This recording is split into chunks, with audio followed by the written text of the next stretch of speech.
Destination Eat Drink.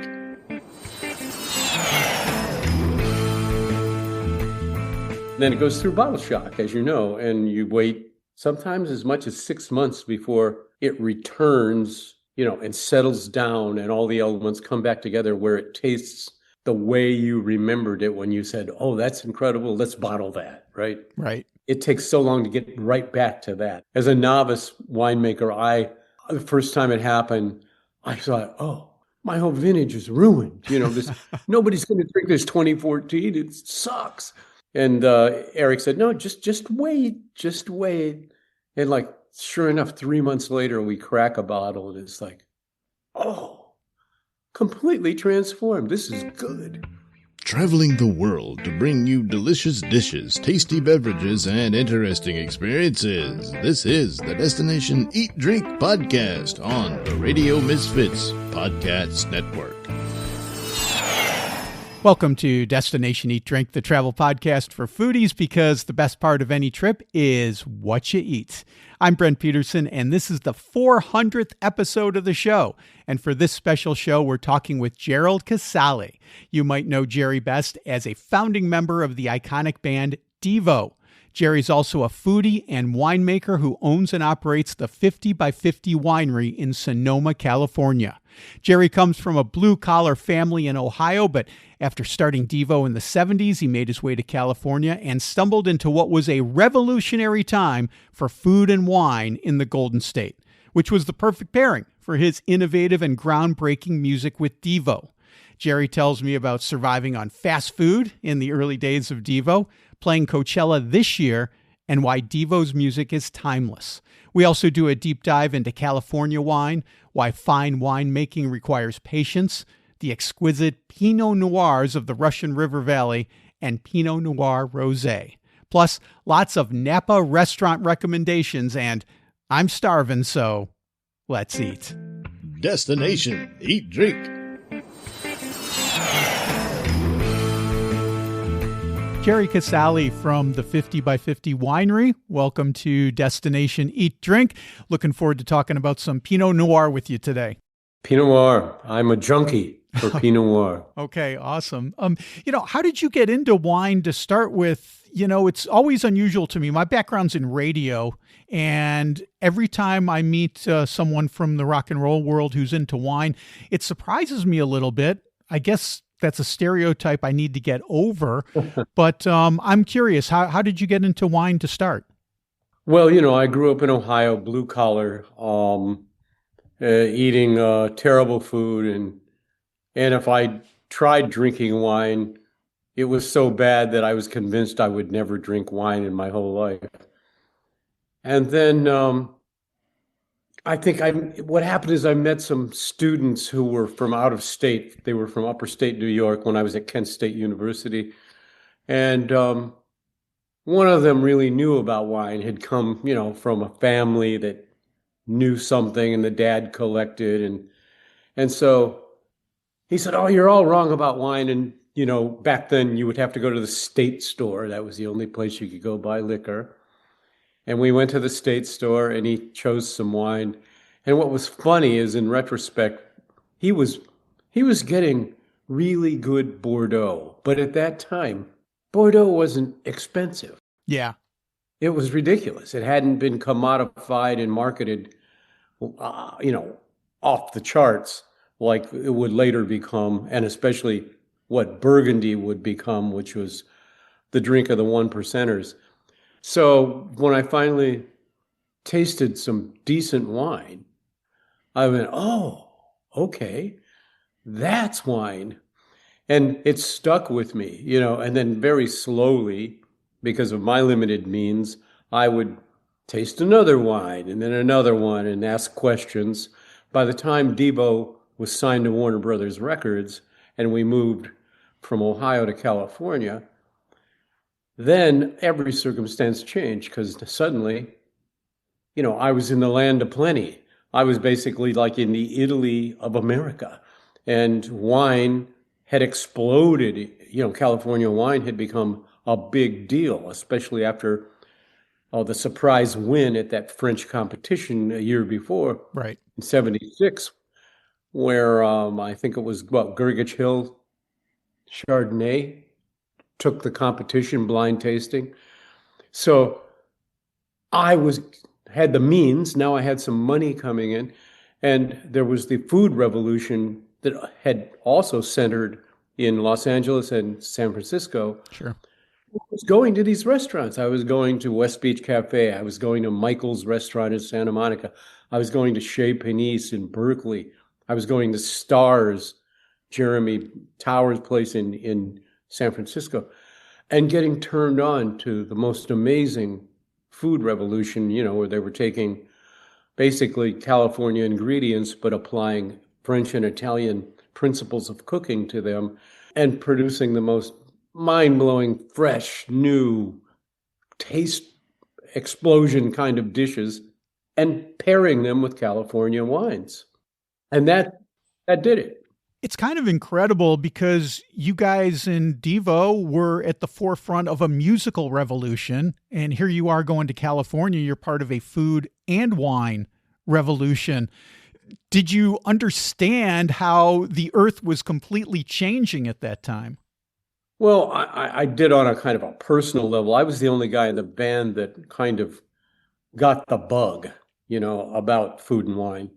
And these people I was meeting, they weren't famous multimillionaire mogul chefs yet, with empires and books.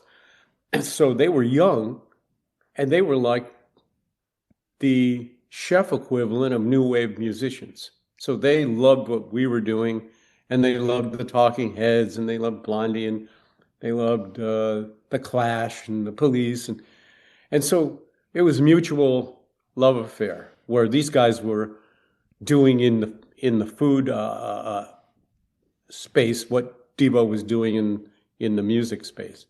So when you first get to California, what were you all about when it comes to wine? Was it all cab, or was there other stuff going on that you were interested in? It was all cab and all Chardonnay, and that was an entry point, right? That's like the mainstream, right? It was like the Coca-Cola of wine. Sure. But knowing people like Michael McCarty, who, obviously he grew up really privileged, and he went to the Cordon Bleu, and he spent 3-4 years living in France, opened a restaurant there. He already had the bug for Burgundy. So he and his wine steward turned me on early on to white and red Burgundies. Again, before they were really, really over the top expensive. This is like, 1979, right? And he's turning you on to a 73, Meursault. Wow. And say, here, eat this spaghettini with a salmon egg cream sauce and drink this Meursault with it, right? So it was almost food porn at that point. You're in deep, man. Yeah. Yeah. I mean, once these, it's like, how they say that our olfactory sense is like actually some of the strongest of our five senses in terms of memory. Yes. What it triggers in the brain. Well, you combine that with taste explosions, and literally you're imprinted like a chicken. You remember this. You remember the moment, remember the first time you had that and what it was. And then it's very hard to repeat it, right? That's the other thing about this kind of love of food and wine. It's temporal, it's fleeting. It's, again, it's like creating music. Even if you play the same song over and over, it's different every time you do it. And maybe you remember the moment that you played it the best or created it, but you're never going to get back there. It becomes something else. And I do think that it isn't strange to me that creative people in one sphere, one space, would share that curiosity and that love of discovery with some other discipline. Like if you do one thing right, chances are you would apply that same ethic to something else. And so I don't find it strange when musicians or artists go nuts for wine and food. And in fact, my experience in California, once I dropped into that world, was that all these people that became known as foodies were from the arts. They were West Side famous sculptors or painters in Venice, California, or Santa Monica, California. They were Hollywood producers, right? They were actors. That's who was in Wolfgang Puck's Spago. That's who you'd see every Friday night. And they were totally excited about this new revolution in food and wine. Do you think that's become less accessible to artists? Because artists traditionally are not well-heeled, especially when they're starting out. And now it's become such a domain of the extraordinarily rich. Trying to go to the French Laundry or something like that would be definitely out of their reach. Oh, yeah. I remember back in the day, like in the 80s and 90s, when in the radio world, when the record company guys would come to town and they'd take out the bands and they'd take out us, we would be super excited because that flush record company money was flowing through and we could go to a really nice place. That's right, and you're right. It's all shifted, and that social contract where there was a middle class and in an egalitarian kind of spirit, it's all gone. It's all gone. Greed and capitalism, of course, once again won the day, and now what I used to take for granted is definitely the domain of the 1%. And frankly, it destroyed my enjoyment of it, because that wasn't my value system, and that isn't what got me off on it. It was certainly more fun when a lot of people could get a taste for this stuff. And yeah, maybe they couldn't buy Domaine Romani Conti or, Lynch Bage or whatever, but there was plenty of stuff that you could buy, You could have a great Rosso di Montalcino with a little braised rabbit breast, and it was not a bank breaker. Right. Kind of reminds me of the movie Sideways. Yeah. Virginia Madsen had this great monologue where she's talking about how she got into wine and how it makes her feel.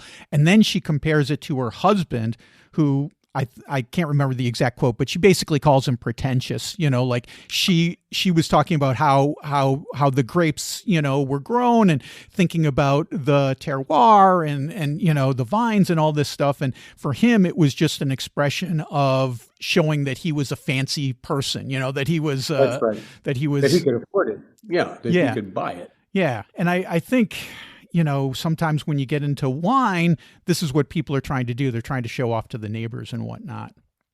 Totally. It became more and more like that. And by the time that, billionaire Asians were buying up all the Burgundy with no intention of ever opening the bottles, right? They'd show them like trophies. Right. They weren't really even into the wine, right? They'd rather drink some really fine whiskey or single malt scotch all night long because that was their background.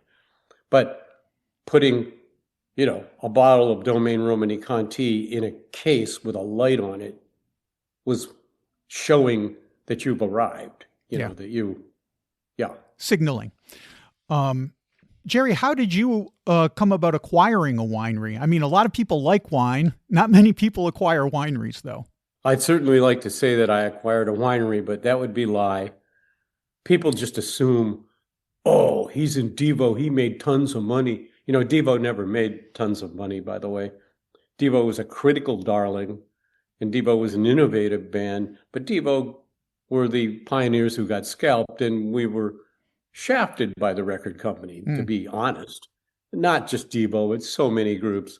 It's a cliched story, and it's one that people aren't too interested in because it really destroys their fantasy of what they want to believe. other than Whip It and a couple other things, bringing in publishing royalties over time. Devo never made money. And the funny thing is right now, the interest in Devo as a legacy act and as a survivor of the 80s, like one of the only, entities still able to walk onto a stage and really do it. For the first time in our lives, we're getting money that we never were offered to go play those songs to two generations of kids who weren't even alive when we wrote them. Wow. It's interesting. So I have more money than I ever did from Devo. And I was able to make contracts with top growers who all they do is grow a certain varietal. Like, okay, we grow, in my case, Pinot Noir, and we grow these 4 clones of Pinot Noir. And yeah, we grow 50 acres of it, and you can make a contract with us for certain blocks and rows where you are responsible for those blocks and rows for any given harvest. So you got to look at the grapes. You got to decide how it's going. You have to talk to the crew that the grower hires.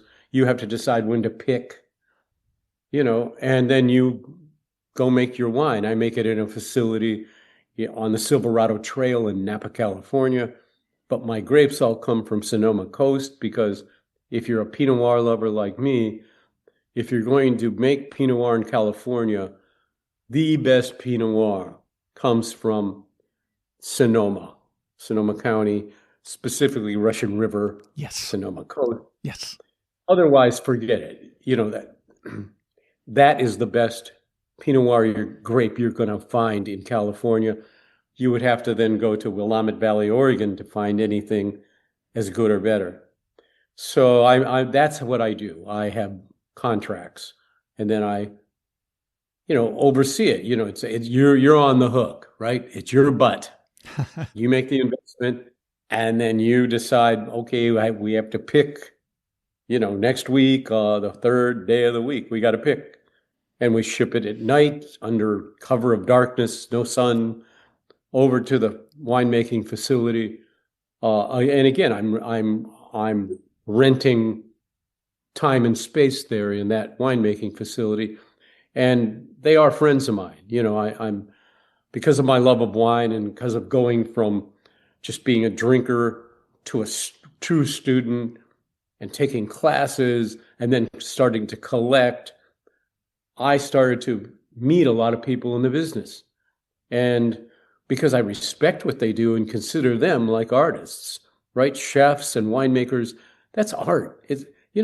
It's part farming, yes, but it's what you do with those things, right? If you give a moron a 28-day prime aged New York steak, they'll screw it up. They'll ruin it. But you give it to a good chef, and it becomes mind-blowing. Same thing with grapes.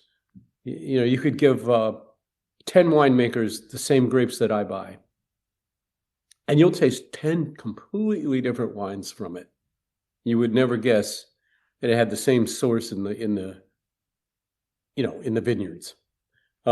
So I'm very hands-on, and I do work with an enologist, Eric Lyman, and he's a numbers guy. He knows when they test the wine for the acids and the bricks and the whole thing. Yeah.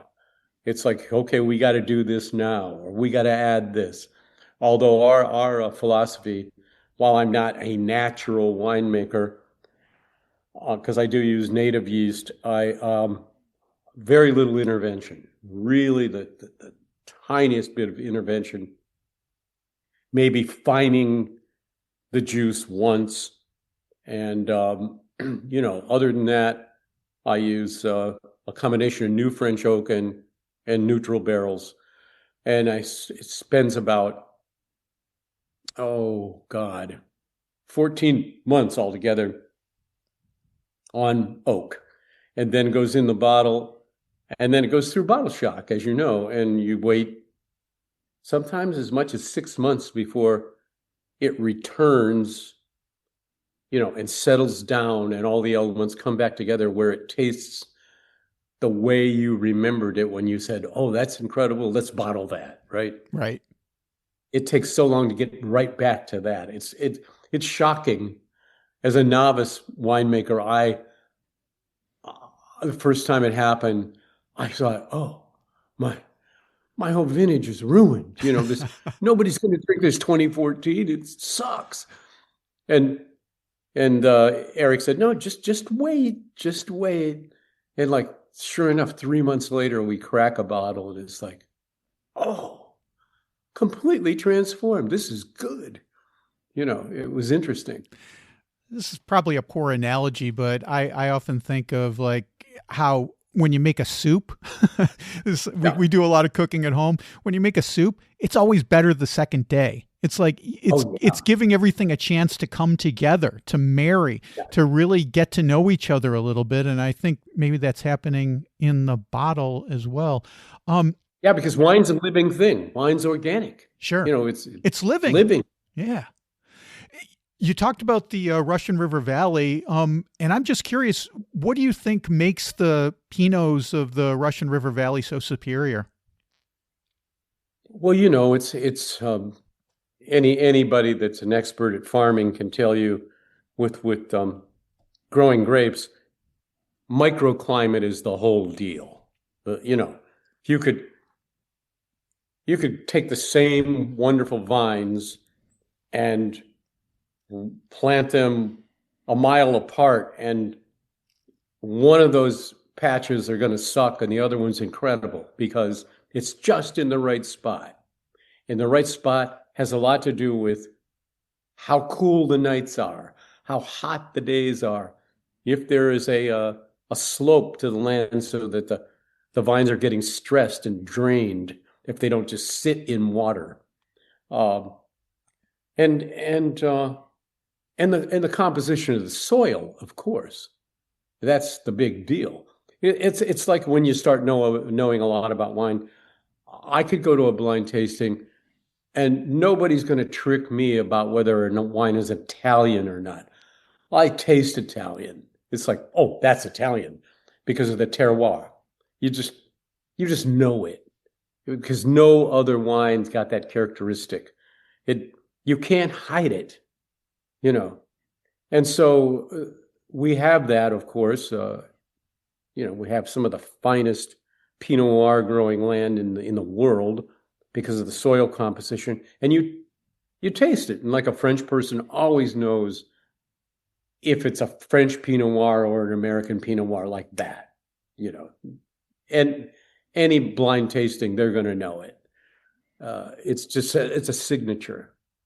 And Russian River has that fantastic confluence of conditions and soil structure and the right amount of moisture and blah, blah, blah. If you're enjoying Destination Eat Drink, take a moment to rate and review the show on your podcast app. It just takes a moment and it helps other foodie travelers just like you find the show. Now, back to me and Gerald Casale. You guys make a Pinot Noir, and I also saw you guys do a Pinot Noir Rosé, which I don't know that I've had a Pinot Noir Rosé specifically. Tell me about that a little bit. 10 years ago, nobody was using Pinot Noir to make rosé. And then suddenly, sometime after I started it, everybody started doing it. It just was one of those things that was in the air. They weren't doing it because Gerald Casale did it. It was just everybody was doing it because they found out that, oh, it's the best of both worlds because all rosé starts out as red wine grapes. Sure. And when you use Pinot Noir, which is lighter in tannins, Tannin, tannins, what it does is it makes this rosé that's got a second note to it. In other words, it's not just some simple light slop where, you taste some acid and fruit and it's over, right? Sure.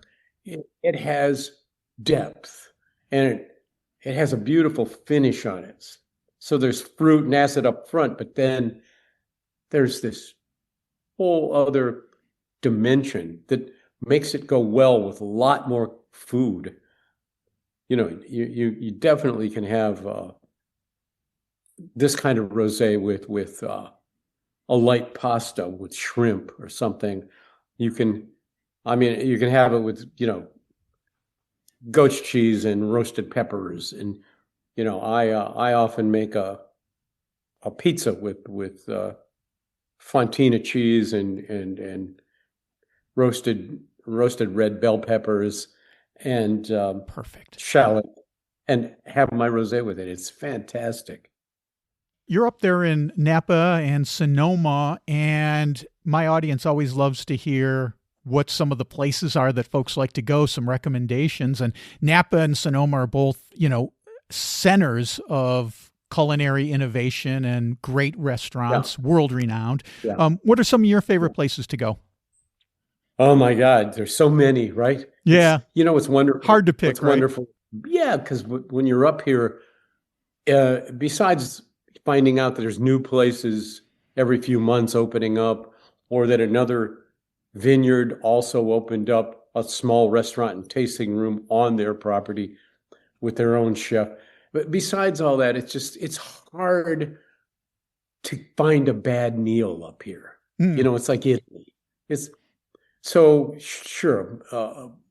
There are probably a dozen restaurants almost in a row from the southern part of Napa Valley, where the town of Napa is, where I am right now, going north through Yountville and Oakville and on St. Helena and on up to Calistoga. There's a dozen places that just like stick in your head, like, oh, which one of these are we going to today? You can't lose.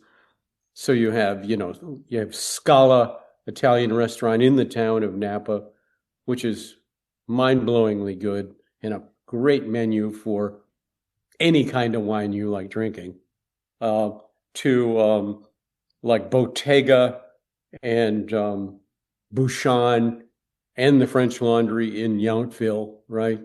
And then onward to like Mustards.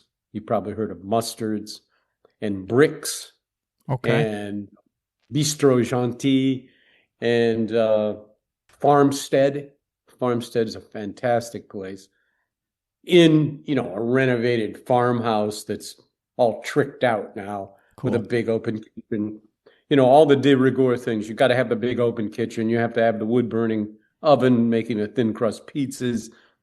They do their own version of, many of these restaurants, they do their own version of crudo. It's like having sashimi, except you're not having it with wasabi and soy sauce. You're having it with an infused olive oil with some, Calabrian chilies or something. Oh, wow. But you're still eating beautiful crudo from the area. And the best oysters are up here too. I know they're getting more and more dangerous to mess around with, but up here, you don't feel like you're going to get sick from these oysters.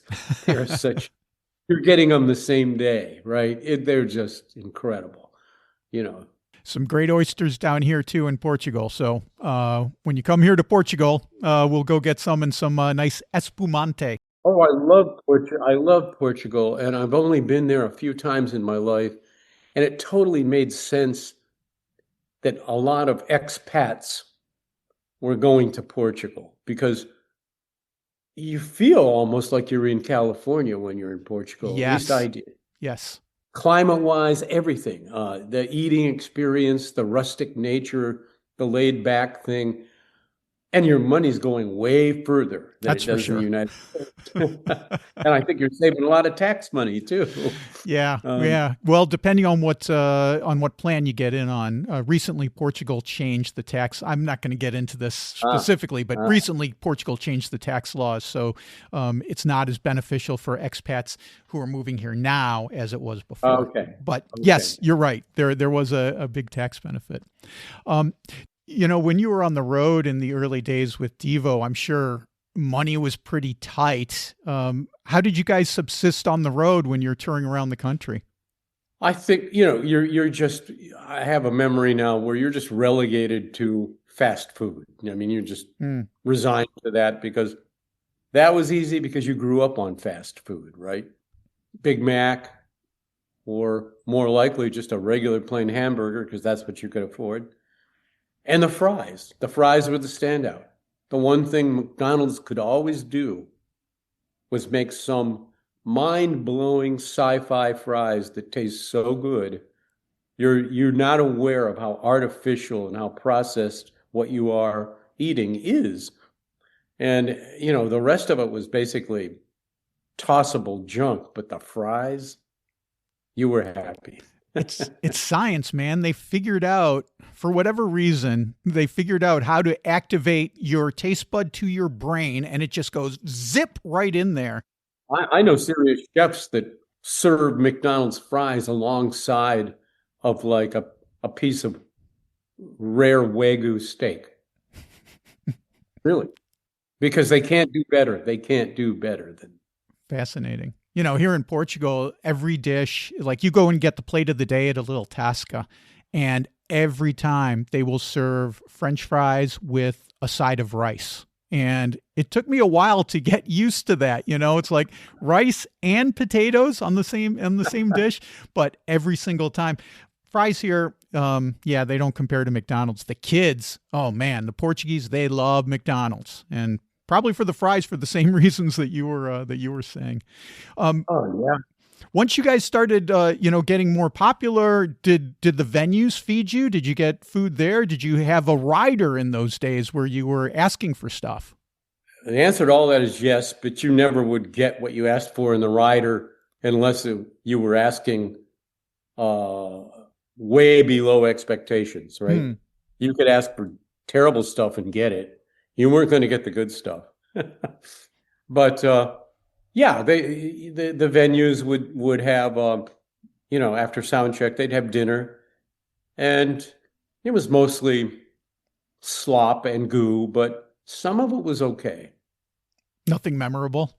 Not really, not in the United States. It was memorable in Europe. Okay. Yeah, you'd be getting something in Italy like, oh, they got this ceramic casserole dish with marinated roasted peppers and mozzarella and in olive oil and basil, and scoop a spoonful out and it was like, yum, this is good. Give me some bread with that. That's dinner, man. I am ready to go. There's a lot more food and travel at destinationeatdrink.com, where it's all about Venice this month. I just posted a story about how an abandoned statue was recovered from a field in Venice. You can read that story at destinationeatdrink.com/blog. I also just published a brand new food and travel guide to Venice. It's at buymeacoffee.com. There's the Venetian answer to tapas, many, many different spritzes that you have to try, and how to get into St. Mark's Basilica for free. Plus, how to save $100 on your gondola ride. Download your copy at buymeacoffee.com/destinationeatdrink. You talked about the festivals that you guys have been playing, and how you're making more money now. You played Coachella and got rave reviews. Do you like playing these festival crowds? Because I'm thinking, when you go and play a Devo show, you go specifically to a theater and Devo is headlining. It's your fans who are coming there. When you play a festival, you're going to get all kinds of different people. What's the vibe like, and do you enjoy it? I do like going beyond preaching to the converted. Good. So, I still have that scientist in me where I'm curious.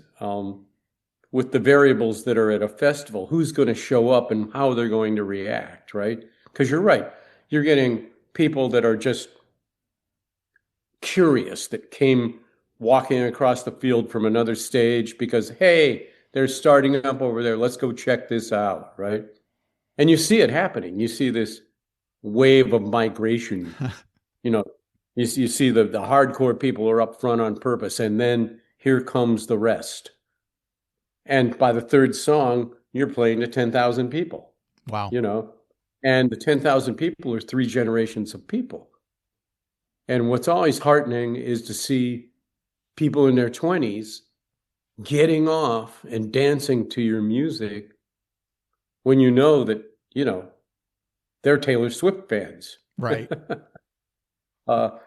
That's interesting to me. And I think that it's heartening. It's exciting because you're like, okay, whatever we did right that withstood the test of time is still relevant enough, is still resonant enough with this culture that they're liking it, which is fantastic.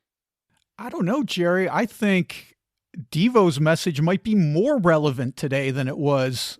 I mean, yeah. I live. Yeah, the message. Yeah, no doubt. The message. Yeah. But I'm just talking about musical style, Sure. Right. It'd be like, if here I am, I'm 20 years old, I'm listening to the Cream, I'm seeing Eric Clapton and Jack Bruce. And then imagine if I go to a doo-wop concert. Yeah. When the Cream was my thing, right? That's what I mean. At least we're not like the doo-wop guys. Yeah. I know, because I often think about this because, I mean, you're a little older than me, but I'm getting up there. And I think, when I talk to younger people about what it was like in the 80s or the late 70s, I'm like, I must sound like, when I was that same age, I must sound like someone talking about World War II. That it's so long ago. It's so removed from my experience.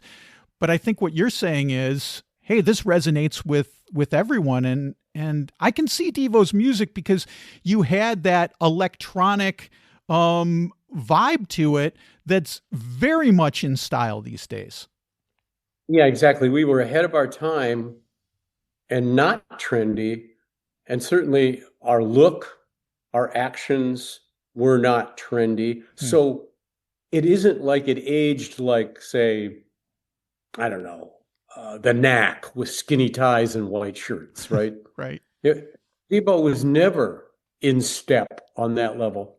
We were always something that was out of time. And so now when we do it, visually even, kids aren't going, oh, that's the 80s, right?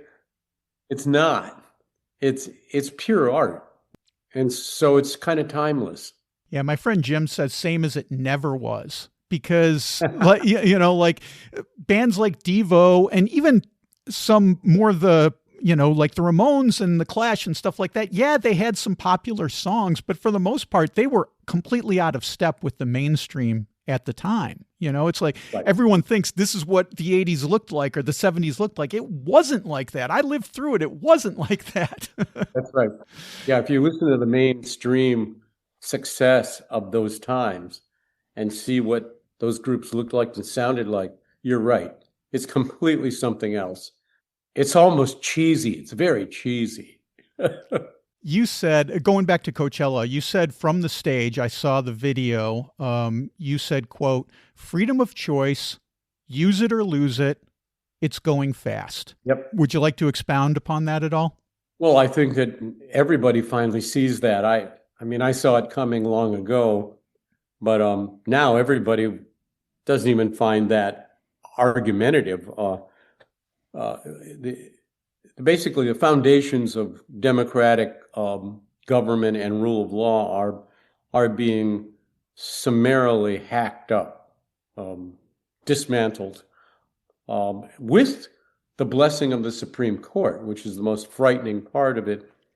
We used to have the judiciary as a guardrail that would stop authoritarian despots from, removing basic freedoms from the constitutionally guaranteed freedoms like freedom of speech, freedom of press, removing that and taking that away from the public. Now we have them making rulings that codifies it, that gives an imperial president more power and more immunity.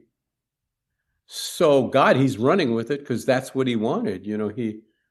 He's got to be elated right now.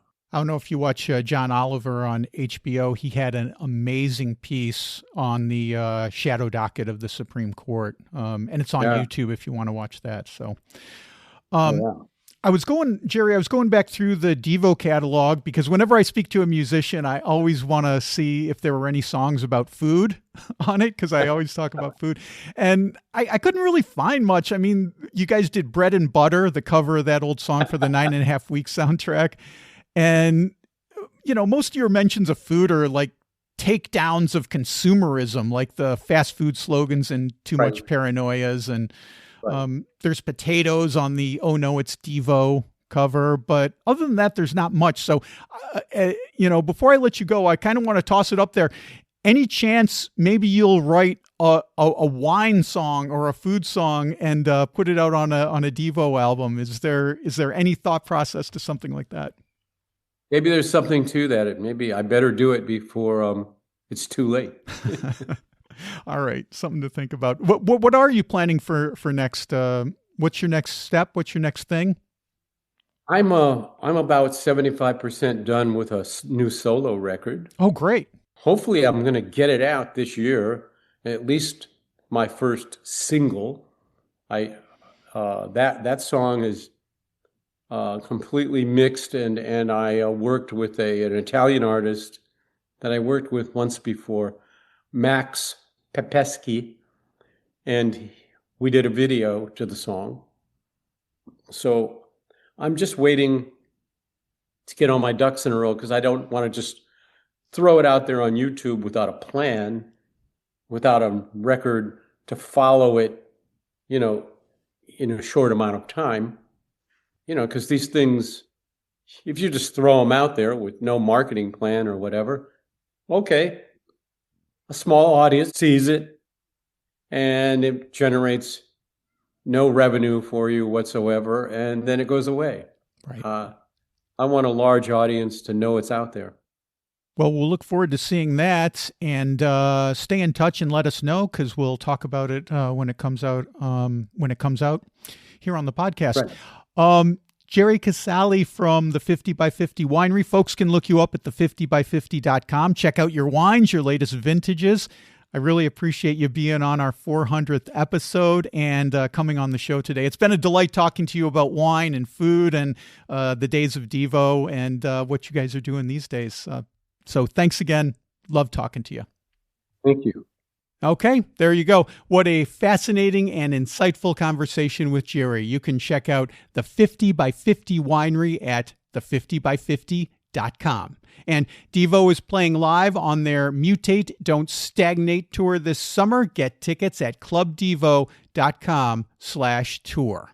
Well, that's it for the 400th episode of Destination Eat Drink. Thank you so much for supporting the show for these 7.5 years. I'll be back next week visiting a temple that serves 3,000 people a day for free, a unique food delivery system, and a surprising curry as we discover the best of India.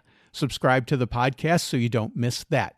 Destination Eat Drink is distributed by the Radio Misfits Podcast Network and Ed Silla. Thanks, Ed. I'm Brent Peterson, and I'll see you down the road. Join us next week for another culinary adventure on Destination Eat Drink, a presentation of the Radio Misfits Podcast Network.